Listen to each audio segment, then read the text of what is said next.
All right, let's talk about your coronavirus headlines. Here's what we're tracking for you this morning. Houston reported 834 new cases yesterday, but that's a two-day total. The city now has nearly 89,000 cases. Meanwhile, the U.S. could see nearly 200,000 more deaths by March. That's the newest projection from a popular coronavirus model.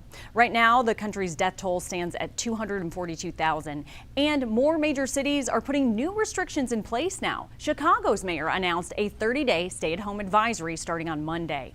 A lot of you are planning for Thanksgiving, and with this recent surge in cases nationwide, you may be worried about traveling. Michelle Choi has more on how Texans are getting around this year. Hey, good morning, guys. There's nothing like seeing your loved ones during the holidays, but with COVID cases going back up at record pace, are you rethinking your Thanksgiving travel plans?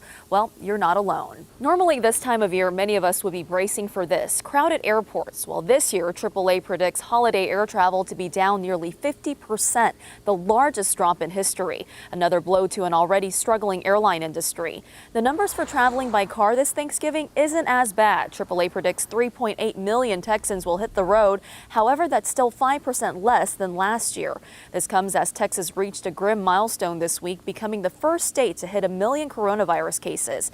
Infections are also up 40% from a month ago.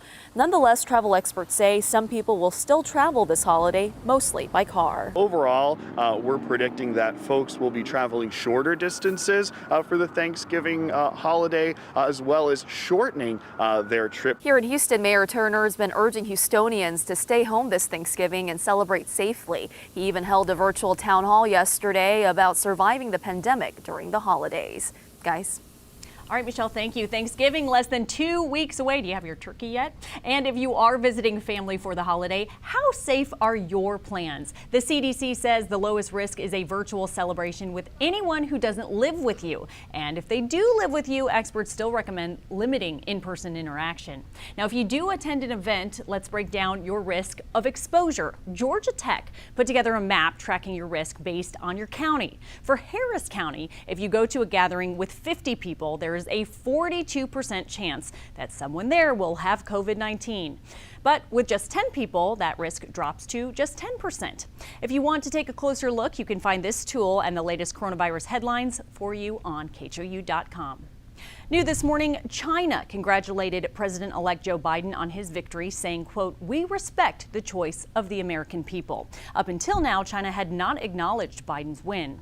Meanwhile, the president-elect is moving forward in his plans as President Trump refuses to concede. Here are 3 things to know about that today. Number 1, some Republican Party leaders still refuse to acknowledge Biden's victory, but others are starting to say that it's time to let a transition period begin.